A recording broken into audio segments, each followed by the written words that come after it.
Welcome to oven TV news. నేను Priyanka. Details చూస్తే చిత్తూరు జిల్లా కుప్పంలో వైసీపీ ఎమ్మెల్సీ భరత్ ఆధ్వర్యంలో వెన్నుపోటు దినం ర్యాలీని వైసీపీ నేతలు కార్యకర్తలు నిర్వహించారు. ఈ ర్యాలీ నిర్వహిస్తున్న వైసీపీ నేతలను పోలీసులు అడ్డుకున్నారు.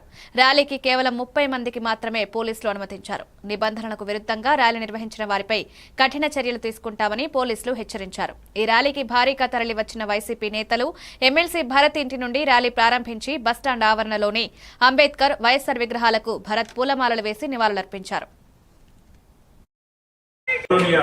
ముఖ్యమంత్రి గారు మరియు ఎమ్మెల్యే కుప్పం గారిని మా రిక్వెస్ట్ ఏంటంటే ఇచ్చిన హామీలు ఏదైతే ఉందో వాటిని 100% నెరవేర్చే విధంగా అమ్మఒడి ఏదైతే ఉందో అమ్మఒడి కూడా ఇప్పుడు తల్లికి వందనం అనే కార్యక్రమం వాళ్ళు ప్రతి ఒక్క పిల్లవాడికి ఇస్తామన్నారు.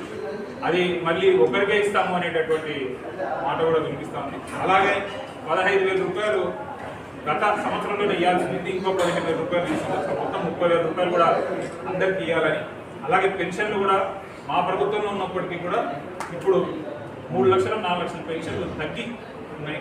వాటిని కూడా కరెక్ట్ చేసుకోవాలని, మరియు రైతు భరోసా కానీ, ఇంకా వాళ్ళు చెప్పిన సూపర్ 6 హామీల ఉచిత బస్సు కానీ, గ్యాస్ సిలిండర్లు కానీ, ఫీజు రీయింబర్స్మెంట్ కానీ ఏవి కూడా ఈ రోజు వరకు వాళ్ళు మొదలు పెట్టకపోవడం ప్రజలు చాలా తీవ్రమైన ఆందోళన చెందుతూ ఉన్నారు, చాలా ఇబ్బంది పడుతూ ఉన్నారు.